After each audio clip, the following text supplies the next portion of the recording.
Since the initial launch of the Xbox, Halo has been a staple of the success for Microsoft getting themselves into the console business.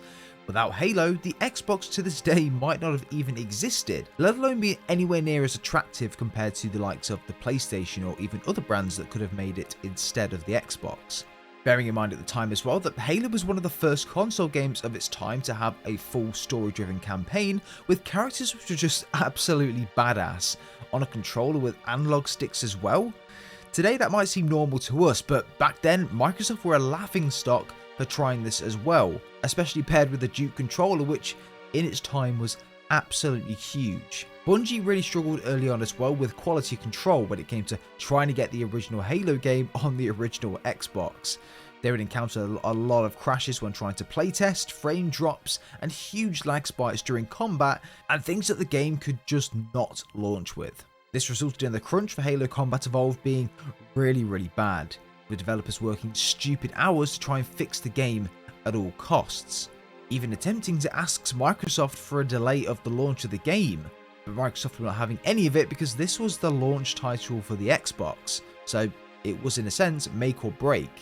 But Bungie managed to absolutely nail it. The launch of Halo Combat Evolved seen a tremendous amount of positive support and feedback, from the immediate love for the game. The split-screen co-op for campaign and multiplayer that you could play with your friends was an absolute instant hit. People would literally be lugging their TVs and Xboxes to a friend's house over miles and miles, even in some cases cross-country. This would be to play 8v8, this would be to play LAN parties up to 16 players, or even do a 4-player campaign playthrough, which was just so much fun back in the day. Halo was the game that truly brought together communities and actually cemented the fundamentals for the way that FPS games are even created today. And with the addition of Xbox Live as well, which came a bit later on, this only further enhanced the attraction to the Xbox. To play Halo, you needed to go out and you needed to buy an Xbox. There was no other way to play this game. And with that, Microsoft struck gold. After Halo Combat Evolved's massive success, it was thought that it would be almost impossible to top off what was an absolutely incredible and industry-defining game. However, Bungie had something special up their sleeves, something that would in fact take Halo and Xbox to that next level, Halo 2. As much as an amazing game Halo 2 was, and still even is to this day, it came with its fair share of development issues. At this point, most of us have probably seen the Vidocs which were created during the development of Halo 2 and how the development was around it, and that it was not a very pleasant thing at all. Essentially, the first 2 years of development they were storyboarding and creating ideas which didn't really fit together to make a full game. Bungie wanted to hype the community up, let them know that Halo 2 was going to be on another level compared to Combat Evolved. So in order to do this, they decided to spend a lot of time and put a lot of effort and resource into approximately 6 months or so to creating an E3 demo from 2003, which was absolutely mind-blowing back in the day, and to be honest, if this was part of the game, it would have just been epic. However, it turns out that in fact this E3 demo was complete smoke and mirrors. It looked as though that it was being played live in front of the audience, but really it was just a pre-recorded gameplay which looked like in the moment was being played live to them. And the entire build in fact had to be scrapped because the original Xbox just couldn't handle the game. Bungie were in a terrible situation here. With only 9 months left to develop the next iteration of Halo, with the stakes being so stupendously high, they needed to get something together, and something together fast. Bungie got to work and had to cut out multiple missions, change cutscenes, and even the format of how the story would flow and be told. This was a hellish 9 months for Bungie and their developers. It's known that developers would even be sleeping and living in their offices, their families having to physically go to the office in order to be able to see them. It was really not a good thing. This was the gaming industry crunch at its absolute finest, but it was the difference between a complete failure and making one of the greatest video games of all time. And Bungie fucking nailed it. When Halo 2 first came out, fans were really shocked, but also really intrigued as well when looking at things from the perspective of the Covenant. We see Thel'Vardin being brought to the Council by Tartarus on High Charity, and questioned in front of the Free Prophets. But then on the other side of the fence, we see humanity celebrating their win against the Covenant and destroying the Halo ring at the end of Combat Evolved. This was storytelling at its absolute finest, and it gave you an amazing insight into the way the Covenant worked, and that they weren't actually too much different from humanity in a sense. But then 3 or 4 missions into the campaign, we play as the Arbiter, actually playing as a member of the Covenant, and fans' jaws dropped. Now it's important to note that not all warmed up to the idea of this at first, but it's safe to say that the Arbiter has become many people's, including myself's, favourite Halo character of all time. Not to mention the voice acting was pure fucking gold. The immersion was honestly class. Kill me or release me, parasite. But do not waste my time with talk. Now, with the campaign being an absolute 11 out of 10, obviously not including the ridiculous legendary difficulty or those fucking sniper jackals, this wasn't the only thing that was desirable about Halo 2. Some could even argue that the multiplayer was the bigger reason for the game's success. The fact that Xbox Live initially launched with this entire game in mind, people were itching to get on and try it out. With Halo 2's ranking system, immersive gameplay, and ability to play with your friends online, which was completely brand new at the time, it was an immediate system seller that put Xbox well and truly onto the map. Fast forwarding 3 years later, a brand new console generation was here as well. And of course, a new Halo. Bungie were coming off the back of a massive success with Halo 2, but given the ability to show off even more power that was produced by the Xbox 360 compared to the previous generation of Xbox. The hype was fucking real for this game.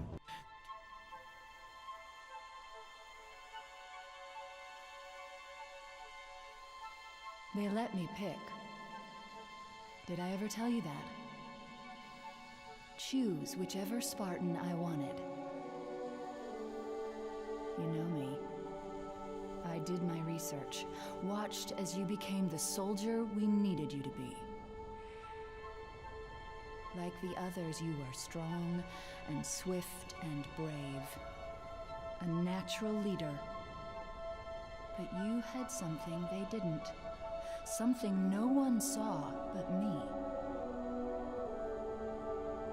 Can you guess? Luck.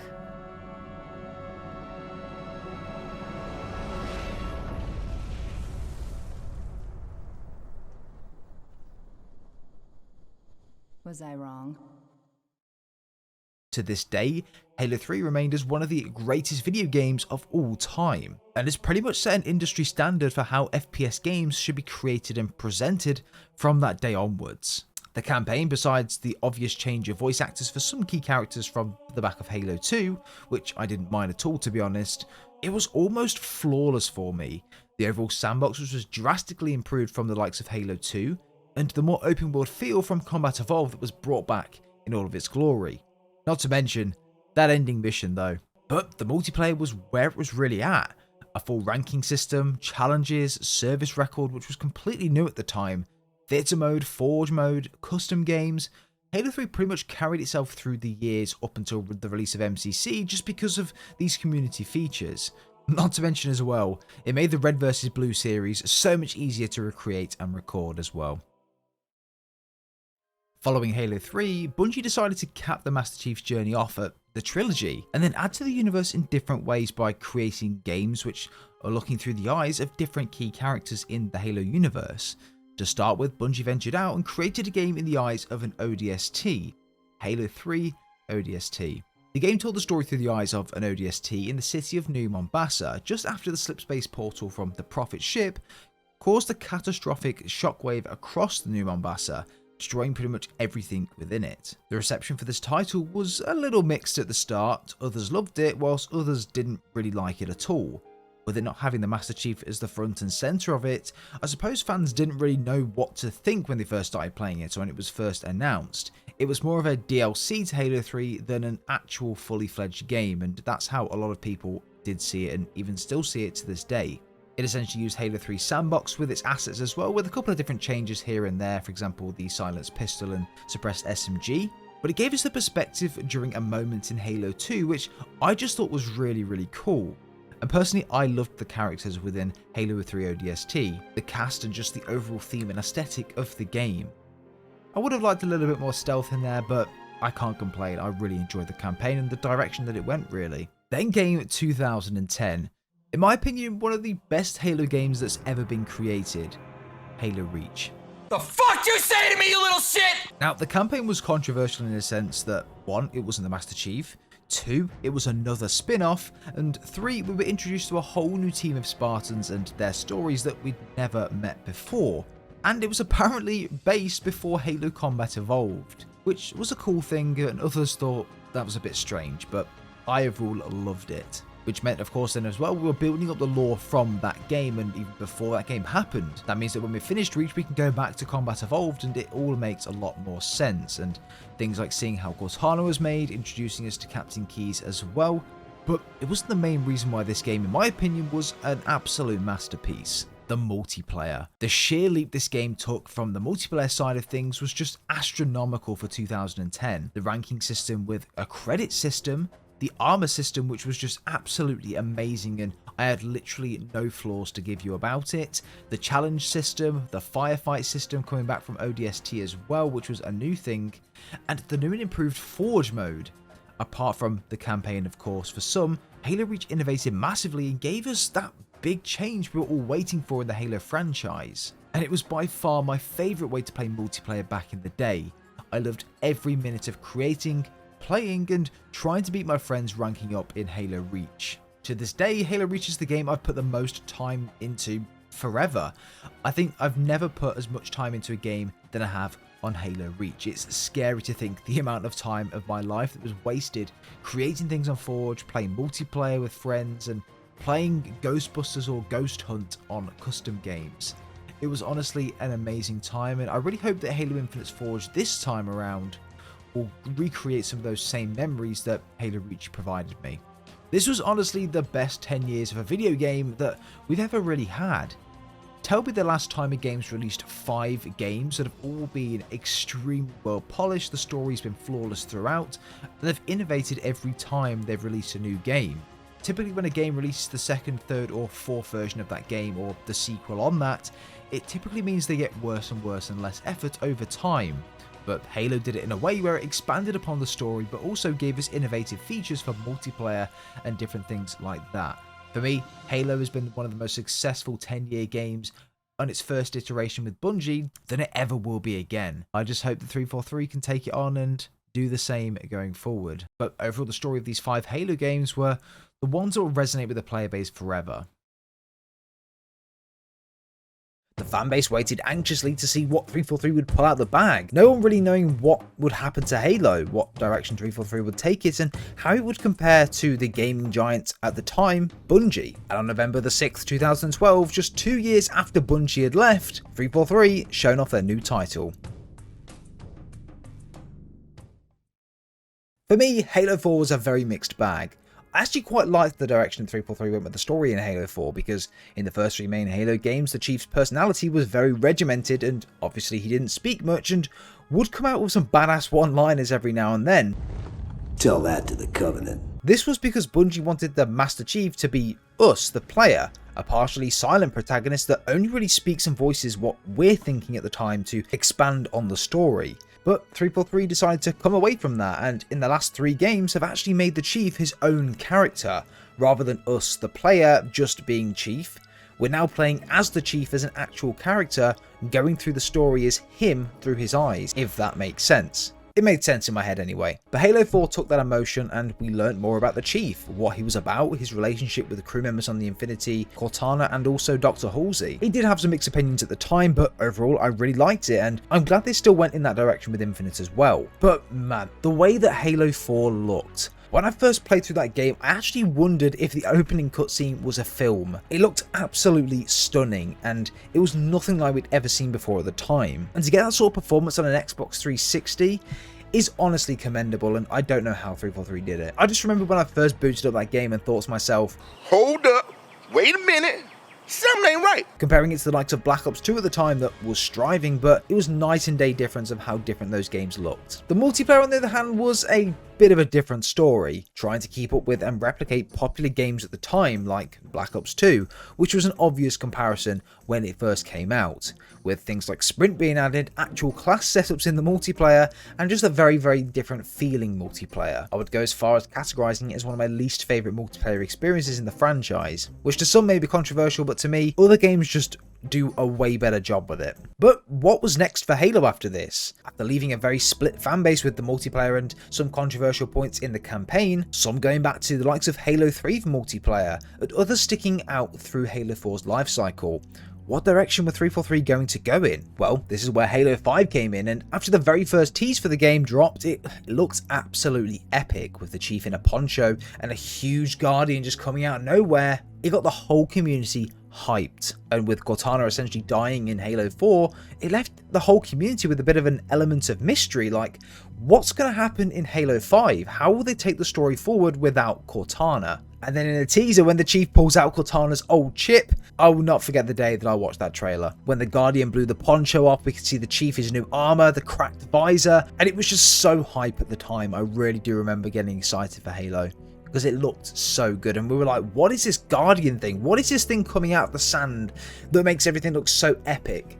And yeah, it was very, very exciting time. Fast forwarding a couple of months, they implemented a character which not many people are too familiar with unless you were a hardcore Halo fan, called Spartan Locke, essentially labeling him within the marketing as a Spartan killer, with Chief lying against a statue with a pistol pointed towards his head. Then all of a sudden the roles just flip, with another commercial showing the Chief pointing a pistol at Locke's face, entailing that these two are at each other's throats for the majority of the game, but a similar question was going through the community, and that was the mystery of the marketing. The reality was a little bit different, but again, the marketing did get everyone really hyped. This game could and probably should have been way much more. Sounds very similar to Halo Infinite, but sometimes reality's a bit of a bitch, and we got this.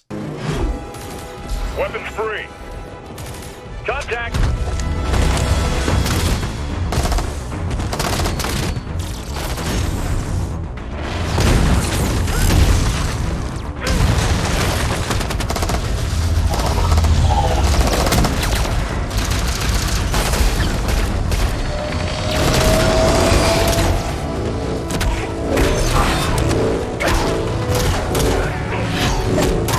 Halo 5 was criticised from a campaign perspective as being very lackluster and just not feeling like Halo. The fact that we only played the Chief for 3 missions throughout the entire campaign and Spartan Locke for the overall majority, in my opinion, was just a red flag from the get-go. Not to mention the Michael Bay cutscenes, awful choreography in the fight scenes. Don't even get me started on the Chief and Locke fight scene. I'm going to compare the Chief and the Locke fight scenes from Halo 5 and the Atriox and the Chief fight scene from Halo Infinite. They're next to each other right now.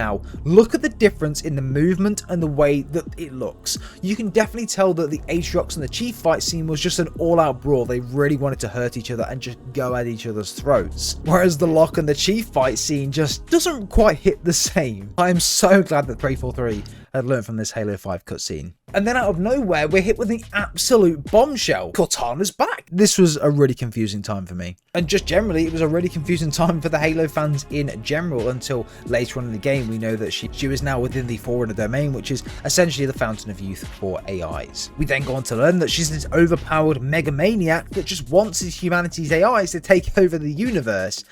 It was a lot for me to take in at the start. Overall, the campaign just was not one of my favourites. Even the fact that it doesn't even have couch co-op, bearing in mind that this was the first Halo game to not have this feature since Combat Evolved in Halo 1. And it didn't go down too well with the player base, I can tell you that. First strike, there is no split screen multiplayer at all. One of the core tenets of the Halo franchise now completely ripped out with no warning, gone, removed, in a blatant effort to force you to buy 2 copies of the game and a second Xbox One. Something that people had no problem doing with, mind you, for Halo 1 and Halo 2 after playing split screen with friends. But here, Microsoft and 343 Studios said, "Fuck your friend, give me money!" The story overall was very underwhelming and it did not live up to the marketing hype. I don't know what changed from the marketing to the full game, but they seem like very, very different games. I don't know if something changed last minute or if a direction from Microsoft or some of the higher ups from 343 had changed last minute. I don't really know, but the marketing didn't really suit or fit what was going on in the actual campaign. Like, it could have been so much more, and I think Spartan Locke was done extremely dirty in this game. I mean, we played as him for the majority of the game, which one, already put a sour taste in people's mouths about him, because we want to play as the Chief, you know? We don't want to play as Spartan Locke. We don't, for one, know who the hell he is, and two, when we're forced to play as him when we want to play as the Chief, it's going to make us not like this character. And two, he's hunting down our boy, you know? We don't want the Chief to be hunted down. We don't want the Chief to be at gunpoint when he's at his most vulnerable state. We love the Chief. We've been at the Chief at the very start. So that was one of the mysteries, but also one of the things like, who's this guy, you know? If I told you that in Halo 5 story, it was initially supposed to be about an only special agent who was Spartan Locke, known for assassinating high-value targets, who turned into a Spartan force to try and hunt down the infamous Master Chief because he had gone rogue. We don't know why he'd gone rogue, but maybe it could have been because he found Cortana, similar to the story already, and Spartan Locke was sent by the UNSC to try and hunt down the rogue Master Chief and, if needed, assassinate him. However, later on in the campaign, when they finally do meet, during potentially their awful fight scene, that's when Locke understands what's going on. And that's where they potentially start to work together. Or maybe even the same things happened after that fight scene, but there was just a better fight scene. Maybe at this point, this is when the Chief could potentially threaten Locke and put him at gunpoint. And then this is where the marketing does kick in. Or that they meet twice, spend the rest of the campaign chasing the Chief, and have an underwhelming fight that you can't actually do anything during. Which one would you prefer? But Halo 5 actually wasn't all bad, and I know I'm going to be slated for this, but I actually didn't mind the multiplayer a whole lot. The fuck you say to me, you little shit? Now, this will be controversial, and I can understand why, but Halo 5 and 343 tried something new. They wanted to try and evolve the Halo franchise and make it more strategic, tactical game that involves a lot more skill to master, movement-wise. Yes, there were some balancing issues with weapons and vehicles, the pistol was very overpowered, and the Wasp was just bollocks. Not to mention the rec packs, which were just absolutely horrendous. But we won't make that the topic of this video because we'll just go down a rabbit hole. Oh, and not to mention the huge lack of content at launch, like Halo Infinite, so we can't really moan there. Warzone being very, very underwhelming after the first week, and it's just generally not appealing to the hardcore Halo community who preferred to play the broken MCC rather than Halo 5. But as much as I can see why people didn't like the multiplayer because it was a massive difference compared to Halo 4 and the games previous, I commend 343 for trying to change it up at the time. But come on, classic Halo will never be beaten, and we've seen this with Halo Infinite's multiplayer. It's gone back to its roots and it feels amazing, and the community, by and large, love it, despite some of the very apparent issues with microtransactions and leveling, etc. But then there's Forge, which was our most advanced version of Forge that we've ever had. I've never played Forge too much in Halo 5, I'll be honest, but I do know that it was delayed from the game's launch to ensure it had all of these features, it was polished completely, and that 343's ambition of Forge was taken to another level. Halo Infinite's Forge is apparently supposed to be a massive step up from even Halo 5, which maybe features things like AI scripting to an extent which would be so sick. So rather than having someone in Duck Hunt be the person with the sniper, you have an AI doing it. That would be so cool. But comparing it to Halo Infinite, I can 100% see why people didn't really like Halo 5. From the very linear level design to the very far from normal feeling Halo gameplay, Halo 5 lacked the DNA that fans just loved. Although it was fun to get into at first, it just didn't feel the same. Whereas Halo Infinite, it holds the DNA from previous Halo games that everybody loved, whilst also adding in those up-to-date features that we love to see in other games, such as the likes of Sprint. Not many people do like it in Halo, but Halo Infinite does it right. Halo 5 didn't do it right. But it's very interesting to go back to Halo 5 and look at what it's like in 2022. I jumped back into the multiplayer the other day and I was really enjoying myself. I mean, if that was the only game I was playing for 6 years, then I can understand that it would be extremely irritating and I would probably come to hate it myself. But for something to just jump on for a few games here and there, from a multiplayer perspective, has that typical feeling that when you jump onto the previous game in a franchise or a universe like Call of Duty, which is known for, I mean, even players that are bored of Halo Infinite right now because there's no progression system, no armor ranking up, and there's only really a battle pass you can play and lack of game modes as well, people are jumping back onto Halo 5 and are enjoying it quite a lot. If you haven't already and you're feeling the fatigue of Halo Infinite's multiplayer, then I do urge you to go back and try Halo 5. See how it compares and do see what you think. You never know, your opinion may have changed. Or if not, you can play MCC, either one works fine. And now this leaves us with Halo Infinite. A game with so much promise and so much potential. And in some ways, Infinite's 100% delivered and more. The gameplay is absolutely fantastic, going back to the roots of Halo and modernizing it in a way that it actually feels better than the originals in my opinion. But with Halo adopting that live service method, it's resulted in support for the game to suffer drastically, with updates not coming regularly and huge lengths of time of hearing nothing from 343 at all. Angry Joe was absolutely spot on when he said this back in Halo 5's review, and it's exactly what's happened. It's almost like he predicted the future. Take a listen. It's the mark of a bad live service launch all over again. An unfinished feeling that, oh, we'll complete the game later. You know, first off, there's no co-op campaign. I screamed Bloody Mary when there was no split screen co-op in Halo 5. There was split screen. But here you get no co-op at all. Fuck you. No co-op. It is unforgivable. A casualty of the live service bullshit.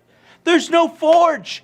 And the restrictive nature of the multiplayer desperately needed it. The theater's often broken big team battle for like nearly a month now so far. And when you can get into the game, there's only like 3 fucking maps for one of the best modes. Are you out of your mind? Are you out of your mind?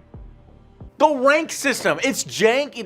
There's no server browser. There's desyncs. There's broken matchmaking. The list goes on. Nobody can deny these missing and problematic things at release. And on top of that, now we have our multiplayer fucked with and turned into a free-to-play microtransaction shop with terrible progression, appalling at release, and still pretty much a slog after these supposed fixes. Why? Because fuck you, give me money. That's why. It is designed this way. And I warned about this kind of thing in Halo 5, and people laughed. And yet, here we are.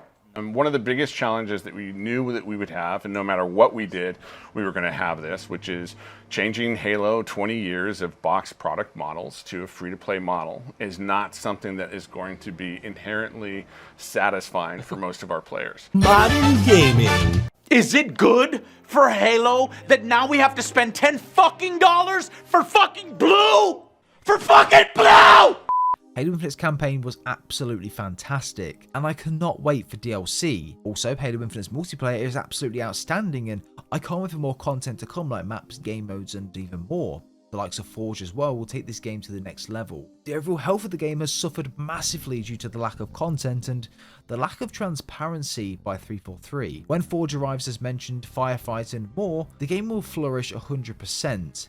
And unfortunately, it's just that weight at the moment that's killing the player base off a little bit. But guys, what do you think about this? Let me know in your comments down below what you think of Halo Infinite, and what do you think needs to be done to make this game flourish as mentioned, or make it better than what it is right now. Hope you guys have a good rest of your day. Take care. Hope you have enjoyed this video as well. Drop a like if you have. Subscribe if you guys are brand new for plenty more content coming. I'll be branching out as mentioned a little bit, but not too much, because I do like Halo. I want to try and stick around with this, and if it takes a while for us to grow, then so be it.